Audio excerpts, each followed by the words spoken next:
श्रोताओं नमस्कार।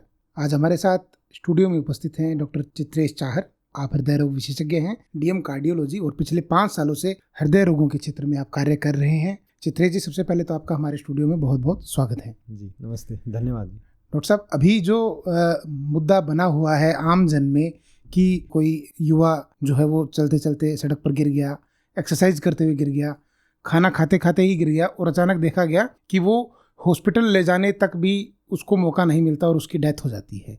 और पढ़ने में आता है कि हार्ट फेलियर हो गया।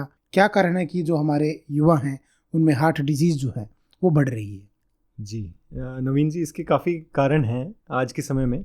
जैसे कि कोविड की वजह से जो जीवन शैली में बदलाव आया है, और कोविड का इवन जो वायरस भी है, चलो अब उतना उसका फैलाव नहीं है जितना पहले रहा है 2021-22 में।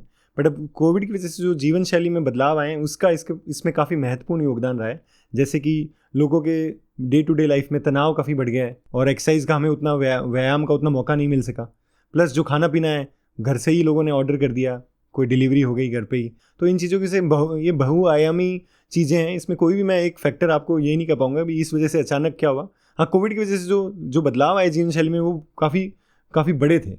इस स्तर पे ऐसे बदलाव पहले कभी देखे नहीं गए, मतलब हमारे जीवन में तो एटलीस्ट ऐसी चीज़ें देखी नहीं गई थी। जी बिल्कुल डॉक्टर साहब, जैसा कि आपने कोविड का नाम लिया तो लोग अक्सर कोविड की वैक्सीन को जो है इसके लिए दोषी ठहराते हैं। हालांकि सरकार द्वारा साफ रूप से इसके बारे में कहा जा चुका है कि ऐसा उसका कोई लिंक नहीं है। इस बारे में आप क्या कहना चाहेंगे? जी, कोविड से बड़ा ये बात सही है सरकार की, क्योंकि इस पे एम्स की और ICMR की काफ़ी बड़ी शोध भी रहे हैं, अध्ययन रहा है। तो उसमें यही बात निकल के आई है कि कोविड के वायरस की वजह से जो रिस्क है, जो साल भर तक बनी रहती है, वो काफ़ी ज़्यादा है when compare to covid vaccine. Covid vaccine में भी एक ही वैक्सीन इस मामले में थोड़ी बदनाम रही है, वो जो ऑक्सफोर्ड द्वारा विकसित कोविशील्ड वैक्सीन है। उसमें ये देखा गया था कि 1 लाख से 4 लाख लोगों में एक व्यक्ति को थक्का बन रहा था, वो भी जो लो प्रेशर की नस होती है जिसे हम वेन्स बोलते हैं, और खासकर वो ऐसी जगह पे या तो आंत की नस में या दिमाग की नस में। तो हमने भी ऐसे केस देखे हैं, बहुत रेयर।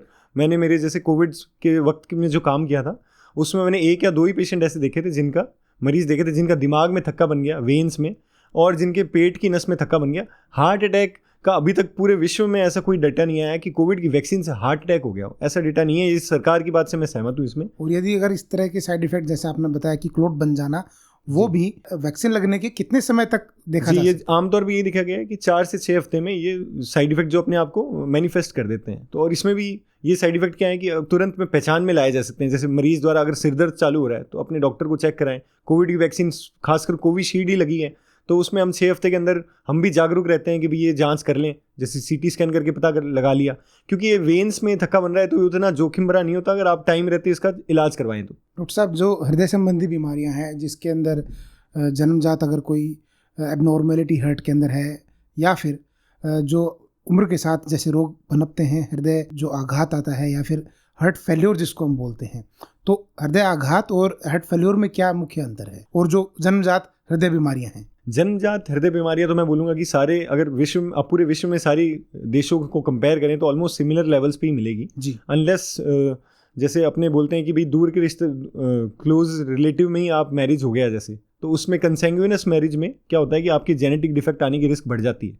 तो ये आमतौर पे यही माना जाता है कि जितना दूर के व्यक्ति से आपने शादी की है आपको उतने ही डिफेक्ट कम आने की संभावना रहती है जी। बिल्कुल। जैसे उदाहरण दूं कि आपने इंडिया में कोई व्यक्ति रह रहा है और वो शादी कर रहा है USA में या चाइना में या और कहीं, तो वो जेनेटिक उसमें जो डाइवर्सिटी है वो इतनी होती है कि बीमारी आने की क्षमता कम हो जाती है। और आप एक ही क्षेत्र में बैठे हैं, आप अपनी ही कास्ट में और अपनी ही उसमें आप विवाह कर रहे हैं, तो उसमें हार्ट की डिफेक्ट आने की संभावना बढ़ जाती है। इसके अलावा मैं बोलूँगा कि भाई हार्ट फेलियर और हृदयघात में ये फ़र्क है कि हार्ट फेलियर के जैसे हम रोगी हैं, वो 2 तरह के प्राइमरली क्लासिफिकेशन में हमें दिखे जाते हैं।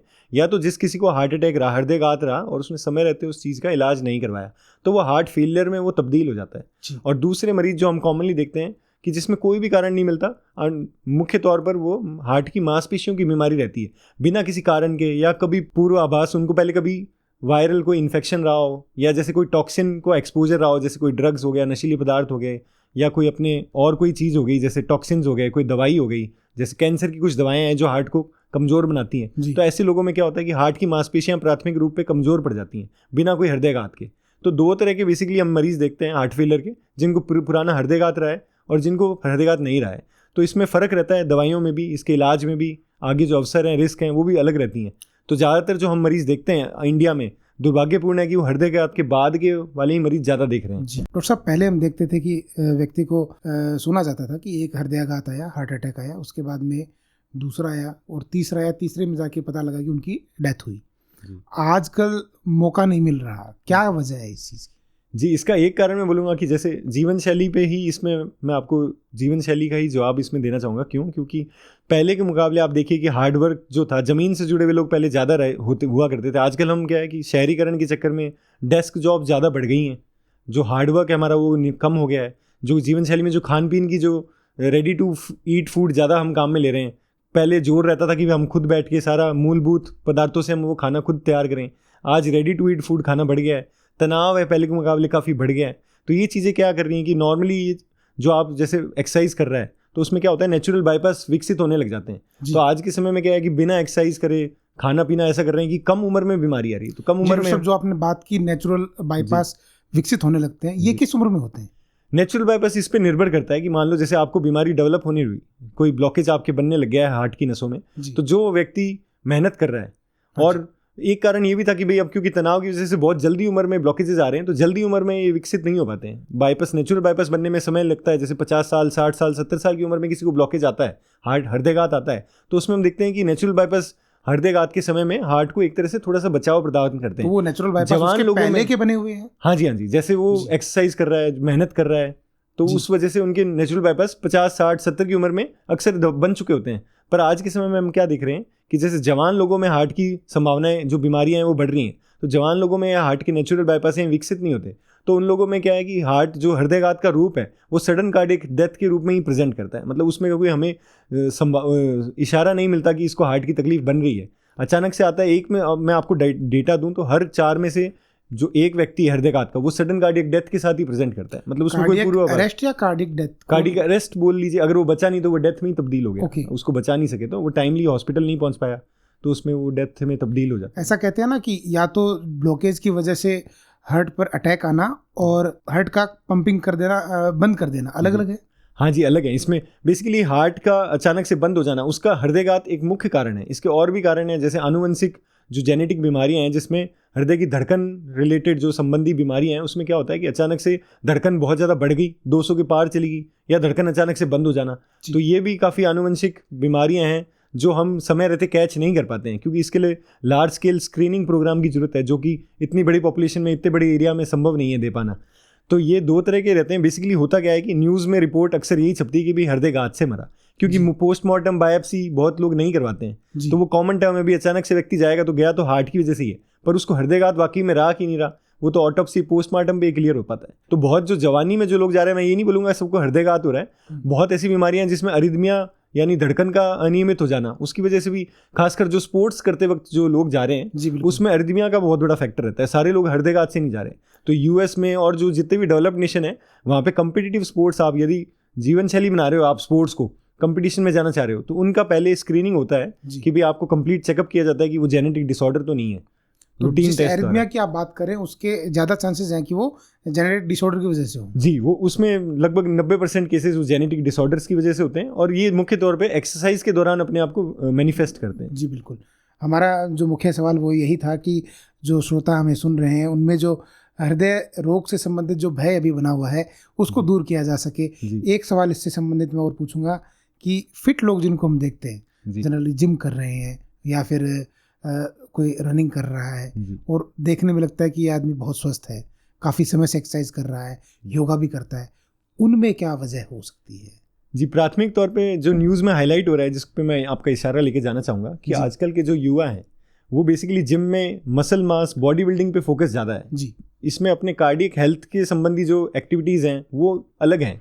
जैसे आपको दौड़ना हुआ, या आपने कोई रैकेट स्पोर्ट्स खेला है, बैडमिंटन खेल रहे हैं, टेबल टेनिस, स्विमिंग कर रहे हैं, साइकिलिंग चला रहे हैं, ये कम हो गया है। ज़्यादा फोकस है बॉडी इमेज की, भाई मेरे दिखने में बॉडी शानदार हो, मसल मास खूब हो, बल्कि शरीर हो। तो ये बेसिकली जो मसल मास बढ़ाने की जो प्रतियोगिता है, ये बेसिकली हार्ट पे लोड डालती हैं, और जो कार्डियो संबंधी जो गतिविधियां हैं, जैसे भागना दौड़ना, ये हार्ट के प्रति अपने आप को जागरूक करती हैं।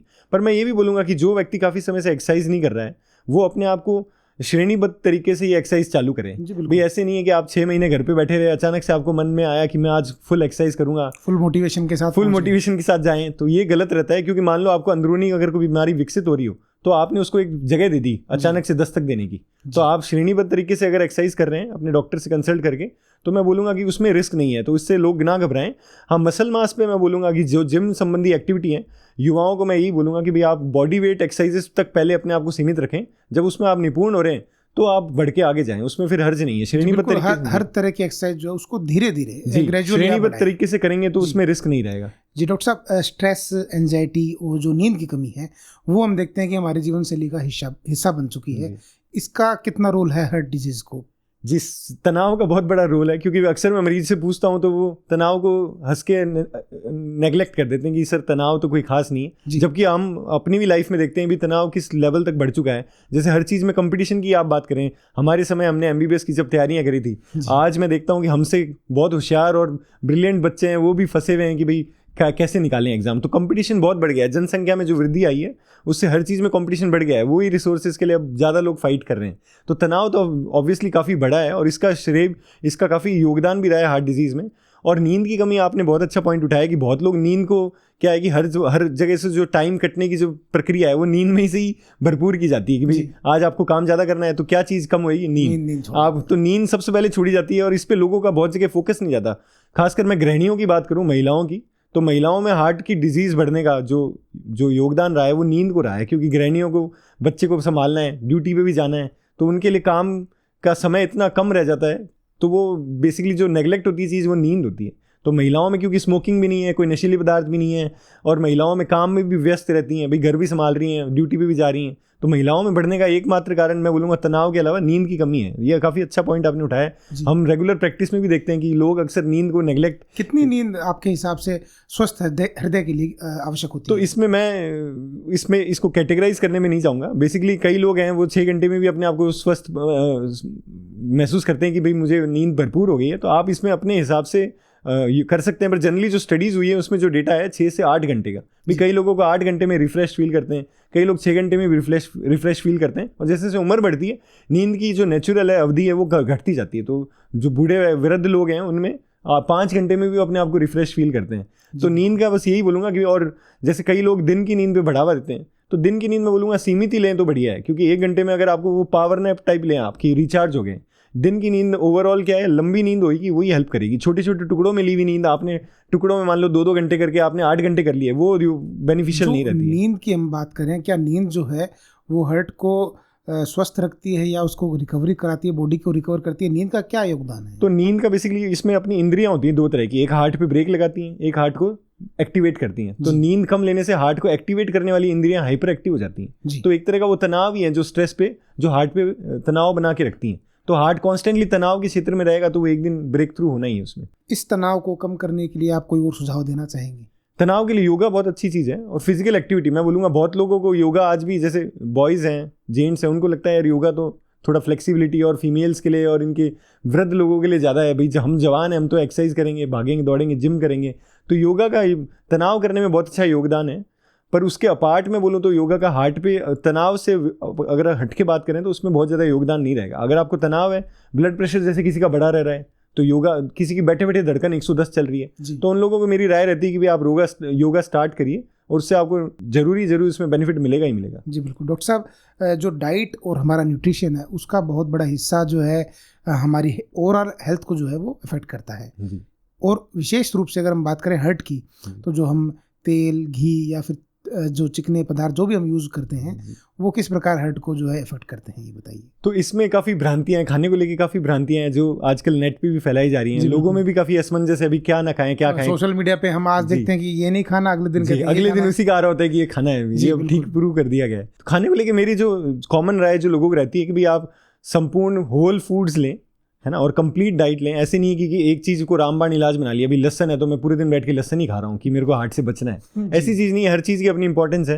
हाँ, इवन हार्ट पेशेंट में मैं घी भी बंद नहीं करवाता हूँ, क्यों, अगर पेशेंट एक्टिव है, फिजिकल एक्टिविटी कर रहा है, क्योंकि अपने पूर्वज आप देख लीजिए कितना हेल्दी खा रहे थे, घी भी खाते थे, ऑयल भी खाते थे, हार्ट की इतनी डिजीजेस नहीं थी। हुआ क्या है कि फिजिकल एक्टिविटी रिस्ट्रिक्ट हो गई है। तो फिजिकल एक्टिविटी किसी की रिस्ट्रिक्टेड है, हमारी तरह कोई पूरे दिन बैठ के डेस्क जॉब कर रहा है, तो उसमें फिर आपको एनर्जी इनटेक है और एनर्जी एक्सपेंडिचर है, उसका बैलेंस बनाना रहेगा। अगर आप वेट गेन कर रहे हैं तो आपके लिए फिर हर चीज़ ही हानिकारक है।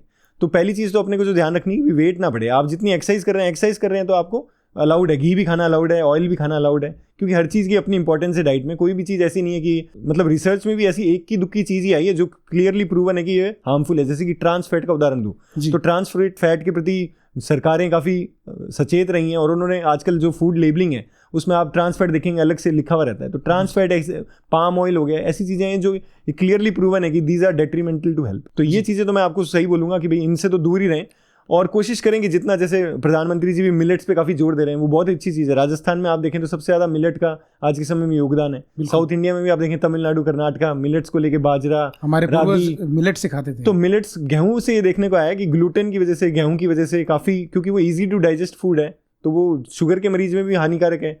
आजकल कॉमनली इंडिया में आप देखते हैं कि हर मरीज का ट्राइग्लिसराइड बढ़ा हुआ है, तो वो कनक का, गेहूं का, उसमें काफ़ी बड़ा योगदान है। ये ग्रीन रेवोल्यूशन के वक्त ये चीज़, इन फसलों को बढ़ावा दिया गया था, बट ओवरऑल हेल्थ की पॉइंट ऑफ व्यू से देखें तो ये उतनी बेनिफिशियल नहीं जितना बाजरा है, रागी है, जौ है, जवार है।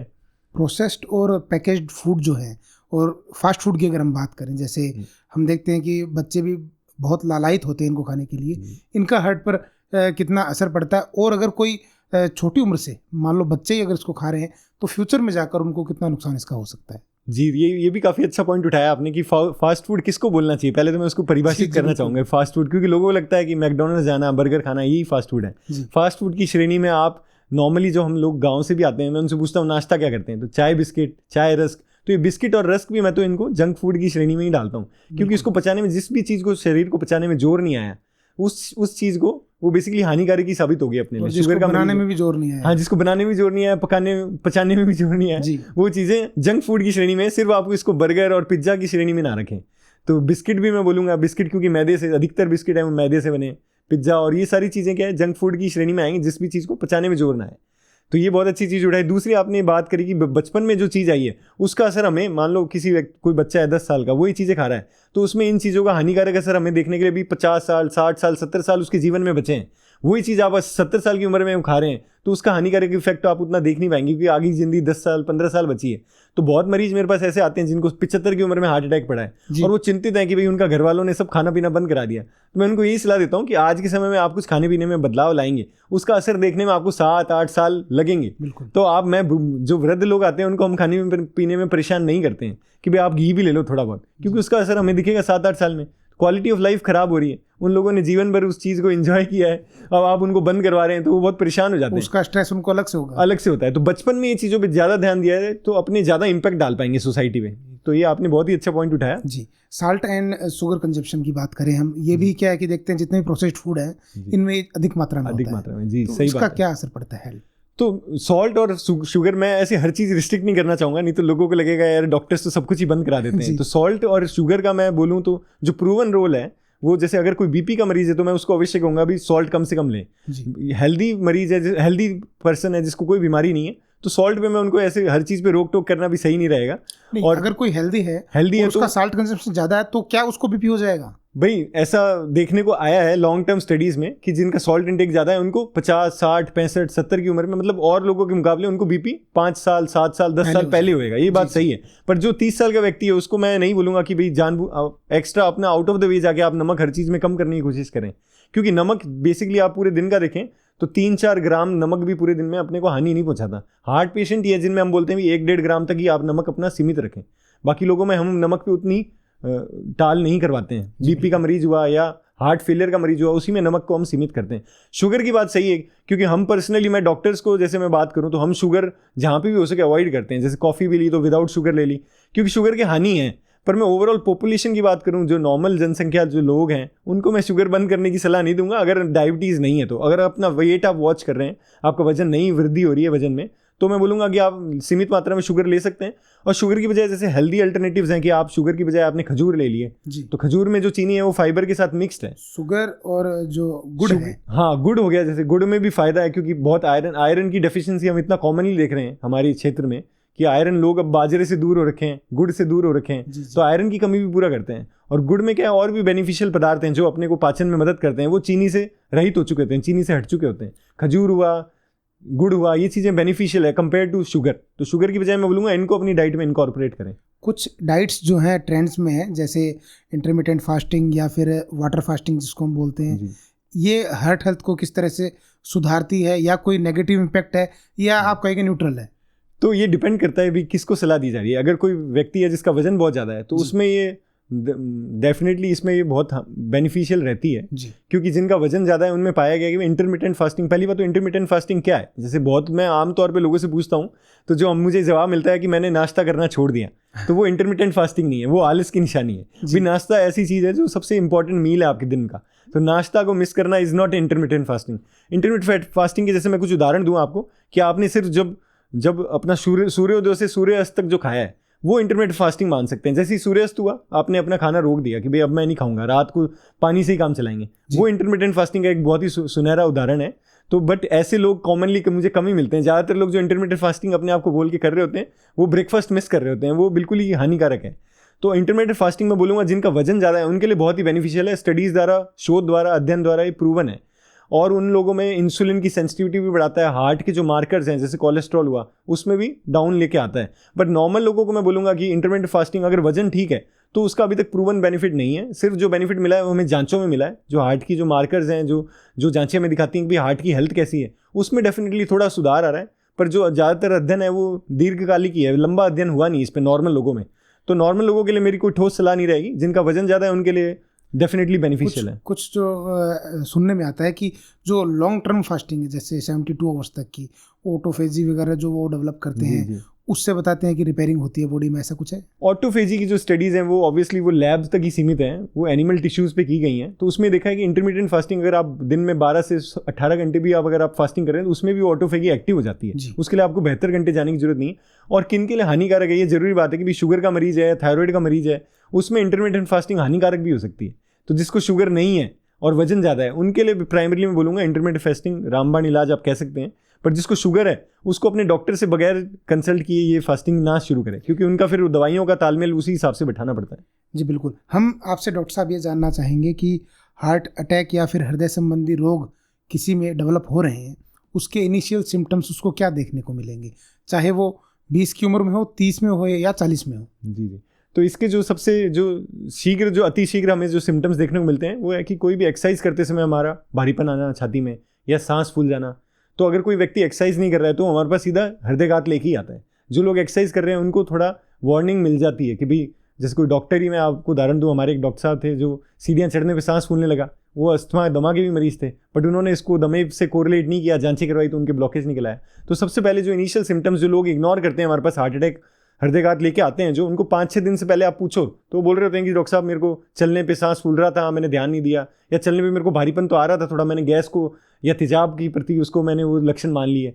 तो हृदयघात मैं मानूंगा कि ऑलमोस्ट 70% 80% लोगों में कुछ ना कुछ वार्निंग साइन 5-6 दिन पहले रहते हैं। पर वो सिम्टम्स ऐसे कॉमनली इतने कॉमन रहते हैं कि भाई लोग ज़्यादातर उसको बदअज़मी का मान के और उसको इग्नोर कर देते हैं। किस उम्र में जो बेसिक टेस्ट हैं, ECG, इको या फिर ट्रेडमिल टेस्ट है, वो करवा लेनी चाहिए? आज की जीवन शैली और जो लाइफस्टाइल को देख के मैं बोलूँगा कि 35 की उम्र में एटलीस्ट आप 1-2 टेस्ट हैं जिससे रिस्क फैक्टर का पता लगता है, जैसे कि लिपिड प्रोफाइल हुआ और एक HSCRP का टेस्ट है। ये 2 टेस्ट हैं जो आगे की रिस्क के बारे में आपको बताते हैं। तो ये 2 टेस्ट में बोलूँगा एक बार आप एटलीस्ट 35 की उम्र में करवा लीजिए, क्योंकि इंडिया में हम देख रहे हैं कि भारत में ऑलमोस्ट काफ़ी लोग 40 की उम्र से ही स्टार्ट हो रहे हैं। बहुत रेयर है कि अभी भी 30 पे आ रहे हैं। 30 का मैं नहीं बोलूँगा, पर 40 से पहले 35 की उम्र में आप एक बार अपना परीक्षण करवा लीजिए। उसके बाद मैं बोलूँगा 5 साल, 2 साल, 3 साल, वो अब डिपेंड करता है कि आपके फैमिली में कितनी हिस्ट्री है, आपके अनुवंशिक कितने लोगों में घर परिवार में ये डिजीज़ पाई गई है, उस हिसाब से फिर वो आगे उसको अपनी फ्रिक्वेंसी लेके चलें। जो हार्ट डिजीज़ जैसा आपने बताया कि फैमिली में है, तो क्या ये फैमिली में रन करती है? तो इसमें बहुत ही कॉम्प्लेक्स, इसका थोड़ा जो जवाब है वो जटिल है, क्योंकि हार्ट को लेके जो जीन्स हैं ऐसा कोई एक फिक्स जीन नहीं है कि भाई ये पाया जाएगा तो आपकी डिजीज़ की रिस्क बढ़ी जाएगी। जो हार्ट की जो जेनेटिक रिस्क है वो हमने देखा है कि लगभग 100 के करीब जीन है। तो यदि किसी के घर में हार्ट की तकलीफ नहीं भी है तो वो पर जीन का मिश्रण ऐसा है कि उसको मम्मी से और पिताजी से जीन ऐसे मिले, तो वो हो सकता है उसके पूर्वजों में किसी को हार्ट की दिक्कत ना हो, और उसमें सबसे पहला व्यक्ति है जिसको 40 की उम्र में हार्ट अटैक आ गया। तो ये थोड़ा जटिल विषय है। ऐसा जीन हमें नहीं मिला जैसे कलर ब्लाइंडनेस को लेके है कि भाई सेक्स डिपेंडेंट जीन्स हैं कि भाई माता से पिता से बच्चों में आ सकता है, खासकर बेटों में। तो ऐसा हार्ट के प्रति नहीं है। काफ़ी सारी जीन्स हैं, सामंजस्य कैसा बैठता है उसके ऊपर निर्भर करता है। तो जैसे साउथ इंडिया अपने जो नॉर्मली जो अपने बात करेंगे भारत में, जो भारत उपमहाद्वीप है, यहाँ पे बाकी अगर आप देशों से कंपेयर करें तो रिस्क ज़्यादा मिली है। जो इंडियन सब कॉन्टिनेंट के लोग हैं, इसमें बाकी लोगों के मुकाबले जेनेटिक रिस्क ज़्यादा है। कम उम्र में, कम चर्बी पे, कम मोटापे पे हमें हार्ट की बीमारियां बन रही है। शुगर भी बहुत ज़्यादा नहीं फैली हुई, तब भी हमें हार्ट की बीमारियां बन रही है। तो जेनेटिक रिस्क तो है, बट फैमिली में होना नहीं होना उसको हम उससे नेग्लेक्ट नहीं कर सकते। जी डॉक्टर साहब, आजकल टेक्नोलॉजी ने काफ़ी जो है तरक्की कर ली है, और जो जांचें हैं, जो इलाज के जो उपकरण हैं, उनमें भी काफ़ी बदलाव आया है। कुछ जांचें आजकल कहते हैं कि जो एंजियोग्राफी है उसके लिए भी अब मशीन द्वारा उसके अंदर पाइप डालने की आवश्यकता नहीं पड़ती। वो कौन सी जांचें हैं, और अगर कोई हार्ट की बीमारी को लेकर चिंतित है, क्या वो उन जांचों को करवा सकता है? जी, ये बहुत ही अच्छा सवाल है, और इस पे काफ़ी मिथ फैल चुके हैं आजकल सोशल मीडिया पे। तो ये आपने बहुत अच्छा, मैं इसको क्लियर करना चाहूँगा कि जिस भी व्यक्ति को कोई लक्षण नहीं है उसको मैं जांचों के द्वारा गुजरने द्वारा नहीं बोलूँगा। जिसको कोई लक्षण है कि भी मुझे लग रहा है कि मेरे भारीपन आ रहा है, मैं चल रहा हूँ तो एक्सरसाइज कर रहा हूँ तो मुझे भारीपन आ रहा है, या थोड़ा सांस फूल रहा है जो पहले नहीं हो रहा था, उन्हीं लोगों के लिए जांचें हैं। अदरवाइज जो फिट लोग हैं, जिनको कोई भी लक्षण नहीं आ रहे हैं और डेली एक्सरसाइज भी कर रहे हैं, उनके लिए मैं जो जांचें सीमित रखूँगा वो हैं सिर्फ लिपिड प्रोफाइल और HSCRP। जो आपने बात कही है वो है उदाहरण, वो सीटी स्कैन द्वारा एंजियोग्राफी है, जो आजकल काफ़ी प्रचलन में है। महानगरों में ये काफ़ी जगह फैल चुकी है, गंगानगर में भी इसकी सुविधा जल्दी हमारे हॉस्पिटल में आ रही है। तो सीटी एंजियो में जो अट्रैक्टिवनेस है लोगों को, जो आकर्षित करती है कि बगैर कोई चीरे के, बगैर कोई तार के हमारी एंजियोग्राफी हो रही है, वो काफ़ी आकर्षित करती है। पर सीटी एंजियो और जो तार वाली एंजियोग्राफी है, उनका दो अलग पॉपुलेशन में यूज़ है। सीटी एंजियो हम कॉमनली वहाँ पे लेते हैं, जैसे मान लीजिए आप पढ़ा लिखा कोई व्यक्ति आ रहा है और उसको लक्षण है और वो चाह रहा है कि मैं क्लियर करके जाऊँ, क्योंकि नॉर्मली ईसीजी को ज़्यादातर लोग करवा लेते हैं, पर ईसीजी को में क्या है कि कोई हार्ट में डैमेज हो वो ही हमें दिखता है। अगर डैमेज नहीं हुआ है, ब्लॉकेजेस हम उससे नहीं बता पाते हैं। अगर डैमेज नहीं है हार्ट को तो हम ये नहीं कह सकते ब्लॉकेज कितना है। सीटी एंजियो द्वारा ब्लॉकेज पता कर लिया जाता है। जैसे मैं उदाहरण दूँ कि पायलट है कोई, तो हाई रिस्क जॉब है, मिलिट्री में हाई रिस्क जॉब है, तो इन लोगों को हल्का से भी सिम्टम आता है तो हम उसको बीमारी है कि नहीं है क्लियर करने के लिए सीटी एंजियो द्वारा उनको आग्रह करते हैं कि आप ये करवाइए जांच। पर जिस किसी में, जैसे मान लो 70 साल के व्यक्ति है जिसमें हमें लग रहा है कि ईसीजी इको में भी थोड़ी निशानियां आ रही हैं और उनके लक्षण भी ऐसे हैं कि बीमारी निकलने की संभावना ज़्यादा है, उनको फिर हम तार द्वारा एंजियोग्राफी डायरेक्ट करने की बात कहते हैं। क्योंकि सीटी एंजियोग्राफी हालांकि एडवांस जांच है, पर आज भी ये उन्हीं लोगों में सीमित है कि बीमारी है कि नहीं इतना बता देती है, थोड़ा सा अंदाजा लगा दे कि भी तीव्रता कितनी है, पर एग्जैक्ट उसकी एक्यूरेसी जो तीव्रता बताने में है कि भी 50% ब्लॉकेज है, 70% ब्लॉकेज है, 90% ब्लॉकेज है, उसमें वो अभी भी तार वाली एंजियोग्राफी से मात खा जाती है। तो जिसमें हमें लग रहा है सिर्फ यही पता करना है कि बीमारी है कि नहीं है। ज़्यादा हमें संभावना लग रही कि यंग व्यक्ति आया है कोई 40 साल का और वो हाई प्रोफाइल जॉब में है कि भी जहाँ पे नुकसान होने की संभावना वो कंपनी उठा नहीं सकती, तो वहाँ पे हमें लग रहा है कि भी इसको क्लियर करके देना है और रिस्क भी कम है, उसमें हम सीटी एंजियोग्राफी का यूज़ लेते हैं। और जहाँ पे हमें लगता है कि भी बीमारी निकलने की संभावना ज़्यादा है, उसको हम सीटी एंजियोग्राफी करवाना वो वेस्टेज है, उसके पैसे भी वेस्ट होंगे, रेडिएशन खाएंगे वो अलग, तो उसको हम डायरेक्ट एंजियोग्राफी, इन्वेजिव एंजियोग्राफी के लिए बोलते हैं, तार द्वारा एंजियोग्राफी। डॉक्टर साहब, जैसा आपने बताया कि कुछ हद तक अगर ब्लॉकेज आ जाता है, इसकी परसेंटेज 100 से नीचे कुछ भी हो सकती है। अगर ब्लॉकेज का पता चल जाए तो क्या उसको रिवर्स किया जा सकता है? जी, अगर 50% से कम है ब्लॉकेज तो ये अक्सर देखा गया है कि वो ब्लॉकेज परिपक्व नहीं होते, उनको दवा द्वारा फिर भी उस स्टेज तक और जीवन शैली में सुधार द्वारा रिवर्स किया जा सकता है। अगर 50% से कम है, 50% से ब्लॉकेज ऊपर चला गया है तो वो अक्सर इतना परिपक्व हो चुका होता है, वो कठोर हो चुका होता है कि आप उसको दवाइयों से स्टेबल कर सकते हैं, उसको रिग्रेस नहीं करवा सकते, उसको कम नहीं करवा सकते। डॉक्टर साहब, इसी क्रम में मैं ये जानना चाहूँगा कि जब तकनीक ने बहुत एडवांस वृद्धि कर ली है, मेडिकल साइंस भी काफ़ी आगे बढ़ गया है, तो आज क्या ऐसी कुछ तकनीक या फिर दवाइयाँ उपलब्ध हैं कि जटिल हृदय रोगों का इलाज किया जा सके? जी, बहुत ही अच्छा सवाल है। तो इसमें मैं बोलूँगा कार्डियोलॉजी की एक ऐसी ब्रांच है जिसमें जो इस चीज़ में वृद्धि हुई है वो और बाकी ब्रांचेस से कंपैरिजन में बहुत ज़्यादा है। तो आज हार्ट की बेसिकली मैं बोलूँगा 2-3 जांच ही है, तो उसमें जांचों में क्या है कि बगैर चीरे के, बगैर हम कुछ हाथ लगाए भी सारा रोगी के अंदर, जैसे इको का जांच हुआ, सीटी एंजियो का जांच हुआ, तो बीमारी पहले पकड़ में आ जाती है। और फिर दूसरी चीज़ क्या किया है, सरकारों ने काफ़ी जोर दिया है इस पर। सरकार में लगभग हर सारी जो बीमारियां हैं वो आज के समय में मुख्यमंत्री आरोग्य योजना में सब कुछ कवर्ड है। जैसे मैं कुछ उदाहरण दूँ आपको, तो बच्चों में दिल का छेद बंद करने से लेके धड़कन की बीमारियाँ, वाल्व बिना चीरे के वाल्व चेंज हो रहे हैं आज के समय में, और स्टेंट की तो आपको पता ही है सारी बातें कि स्टेंट में आजकल समय रहते मरीज आए तो बाईपास की भी जरूरत नहीं रहता है। तो हार्ट कार्डियोलॉजी की ऐसी फील्ड है जहाँ पे जो चीरे से सारी तरफ चीज़ें मूव होते हुए बिना चीरे की तरफ आई हैं, और ये जो डेवलपमेंट कार्डियोलॉजी में हुआ है ऐसा किसी भी ब्रांच में देखने को नहीं मिला है। आपने हृदय से जुड़ी बहुत महत्वपूर्ण जानकारी हमारे श्रोताओं को बताई है। जाने से पहले मैं आपसे यही जानना चाहूँगा कि हमारे श्रोताओं को, चाहे वो यंग है या फिर वृद्ध हैं या बच्चे हैं, उनके लिए हृदय से संबंधित आपका क्या मैसेज रहेगा? मैसेज जो क्लियर है, जो गाँव के लोगों में देखता हूँ कि जी आप ज़मीन से जुड़े रहिए, उन लोगों को हार्ट की तकलीफ नहीं बनेगी। ज़्यादातर जो मैं किसान लोगों को भी जो देख रहा हूँ जो हार्ट की बीमारी लेके आ रहे हैं वो या किसी भी प्रकार का नशीले पदार्थ का इस्तेमाल कर रहे हैं। जनरली जो लोग खेती से जुड़े हुए हैं वो आज के समय में फिट हैं। 70-75 के लोग भी आ रहे हैं जो 6 स्पिन मेरे को चेक कराने आते हैं, सीने में दर्द चेक कराने आते हैं, उनको कोई बीमारी नहीं निकलती। जीवन से जुड़े रहिए, ज़मीन से जुड़े रहिए, खूब एक्सरसाइज करिए, जीवन शैली में अपना सुधार रखिए, खाना पीना आप जो अपने घर में बन सकता है वही चीज़ ज़्यादा उन पे जोर रखिए और तनाव से मुक्त रहिए। देखिए तनाव किसी भी चीज़ को मदद नहीं करता, सॉल्व नहीं करता, वो तनाव आपको एक नई ठोकर देने की तैयारी ही कर रहा है। तनाव से आपको कोई रिलैक्स मतलब कोई भी फायदा नहीं हो रहा। आप तनाव ले रहे हैं तो कोई ना आपके जीवन की गुत्थियाँ सुलझ रही हैं।